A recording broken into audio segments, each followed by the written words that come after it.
Hello, this is Dr. Marina Wal Sabraj Mayed from Talibanese University. In this chapter on PLCs, we are going to discuss math instructions and the advanced functions. So we're going to talk first about comparison instructions, then we're going to talk about the different math functions that could be in a PLC, and then we're going to talk about some of the advanced functions, in particular the one-shot rising or the transitional contact and the immediate instruction. So this is how we input math functions into a ladder program. So I have a block, and within the block I have the function of the block, and here it's a limit test, and I can input here the variables that are constants, and here it's an integer. I can have analog inputs or analog outputs from the board of the PLC that I can also test in here. So and these are less than functions. And this is a program that is going to control a heater coil. If the value is less than 250, let's say it's a temperature coming into the program. If it is less than 250, the heater is going to turn on to heat up the value. If the value is between 250 and 255, there's a green light which is on to say it's okay.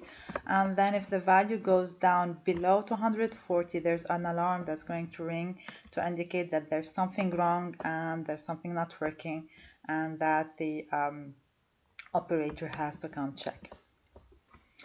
We have a list of math functions, and they are very different from one PLC to the other, but these are some of the basic mathematical functions like the addition, subtraction, multiplication, division.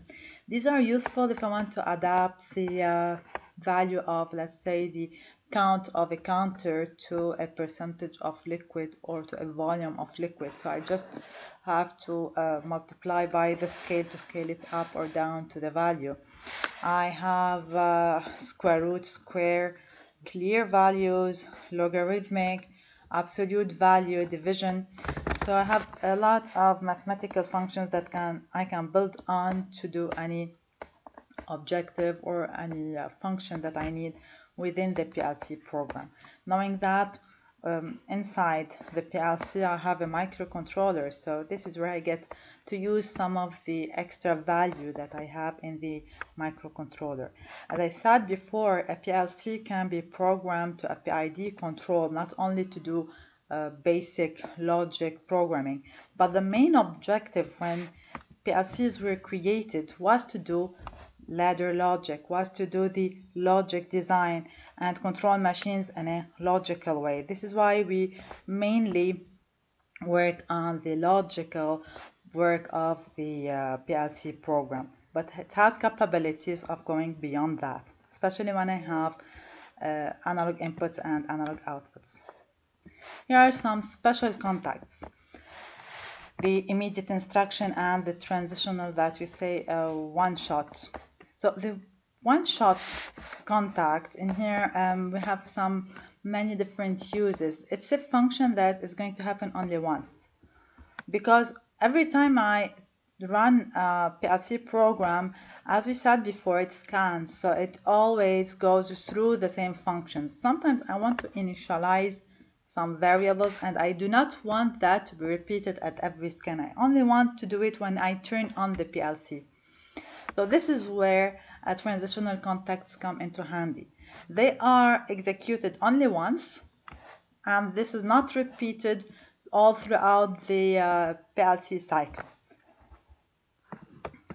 This is one way that you can see the one-shot rising, and I have the output that I can name it on the output of one-shot rising.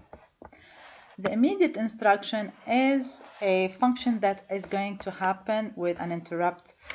It means that it's going to happen outside the PLC classical cycle, because I have to repeat the cycle. The PLC scans all the inputs. It executes the whole program, reading only from the input image table. So it scans the inputs, puts the values in the input image table. It reads from the input image table and executes the program and updates only the output image table, and only when it finishes it goes and puts the values from the output image table to the actual physical output. So it is independent during the execution of the program from whatever is happening outside. Sometimes this creates a problem, especially if the input is varying very fast. So sometimes, in these times, we are going to use an immediate instruction. This means I'm going immediately within the program to update the values from the actual physical inputs and not from the input image table, or update outputs directly to the actual physical output. But this is only for people who are really knowing what to do and really controlling the fast inputs and outputs. For beginners and for classical ordinary functioning of PLCs, the PLC scan, the standard PLC scan, is very helpful. So this is how the immediate function comes. It comes with what we call a mask. This means this is the slot number, and the mask is a 16-bit variable that has a 1 only for the inputs that I want to update. I usually do not update all the inputs with the immediate function. I choose some of the inputs. To be able to choose this number of inputs, I'm going to put zeros for all the inputs that I do not want to update and 1 for the input that I do want to update. So immediate output instruction, it's the same logic like the immediate input with a mask as well, so that I do not update all the outputs, and that could create a problem for other types of outputs. We have many other special functions, but we are going to stop with these for now. Thank you. This is the end of chapter 6.